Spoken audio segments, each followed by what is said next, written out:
He was a man who carried the kind of pain that didn't show on his face but lived heavy in his heart. Life had taken him through storms most people couldn't imagine, betrayals from those he trusted, dreams shattered before they could bloom, and moments of loneliness so deep they left scars no one could see. People in the town whispered about him. "He's not the same anymore," some said. Others pitied him, believing no woman would ever choose a man who seemed so lost and wounded. To them, he was a broken chapter, a story better left unread. But she saw him differently. She noticed the silence in his eyes, the way he still helped others despite his own emptiness, the quiet strength he carried when the world thought he was weak. She understood that behind every wound there was a history, and behind every scar there was survival. While others saw a man too damaged to love, she saw someone who needed love the most. Her heart told her that real love was not about choosing someone who had it all together, but about standing beside someone who was falling apart, and helping them rise again. When she told her family she wanted to marry him, they were shocked. "Why him? He has nothing to give you," they questioned. But her answer was simple. "He has pain, and I have love. Maybe together we can find healing." And so, against all odds, she chose him. Not because he was perfect, but because she believed in the beauty that could rise from brokenness. She married him, knowing his pain, never realizing that in the depths of his sorrow, she would one day find her greatest joy. Their marriage did not begin with fairy tale magic or effortless laughter. It started with silence, hesitation, and the heavy shadow of his past. The house they moved into was small, but the space between their hearts felt even smaller, fragile, uncertain, and filled with unspoken fears. He often withdrew into himself, sitting quietly for hours, staring at old photographs or simply at the floor. At times, he seemed present, but his soul was still trapped in yesterday's pain. She noticed everything: the way he avoided eye contact, the way he stiffened when someone mentioned happiness, and the way he forced a smile just to make her feel comfortable. Instead of questioning his distance, she offered patience. She knew healing doesn't come with demands, it comes with gentle presence. Every day, she tried to bring light into their little home.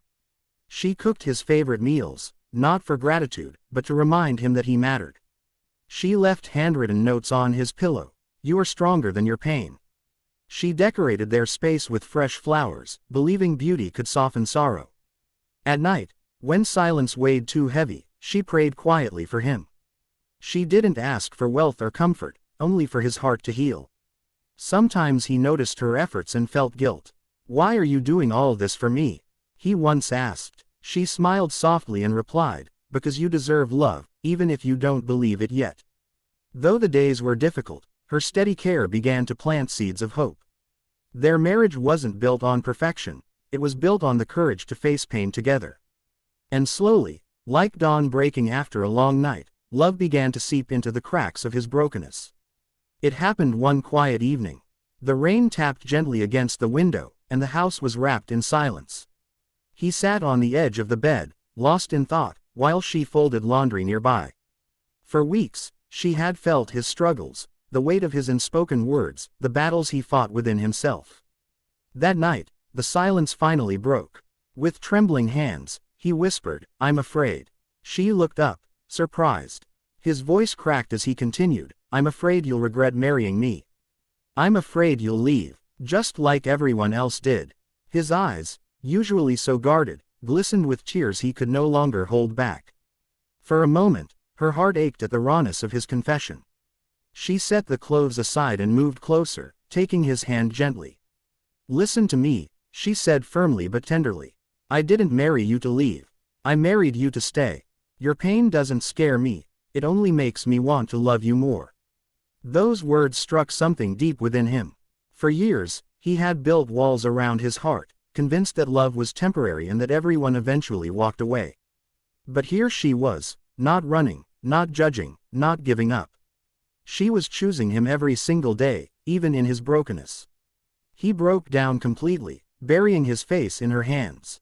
She let him cry, holding him as though she was holding every shattered piece of his past. For the first time in a long while, he felt safe. Safe to feel, safe to trust, safe to believe that maybe love could still heal him. That night marked the beginning of change. The walls around his heart, once tall and unshakable, began to crumble, brick by brick, tear by tear. After that night, something shifted between them. The walls he had built for years were no longer impenetrable. He still struggled. There were days when shadows of the past returned, when he withdrew into silence, but now he wasn't alone. She was there, gently reminding him that healing was not a race, but a journey they would walk together. When he doubted himself, she spoke life into him. "You are stronger than you know," she would whisper. When he woke from nightmares, she held his hand until he calmed, assuring him he was safe. Her love wasn't loud or dramatic, it was steady, patient, and unwavering. Slowly, it became the medicine his soul had been craving. She began encouraging him to step outside his pain and embrace small joys again. They went for evening walks, sometimes in silence, sometimes laughing at little things. She brought him books that spoke of hope, left notes on the mirror with simple words like, "I believe in you." Each act, though small, carried the power to heal wounds words alone could not. For the first time in years, he began to smile without forcing it.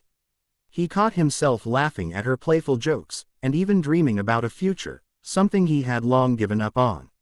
With every passing day, he realized that love wasn't about fixing a person, it was about standing beside them until they found the strength to rebuild themselves.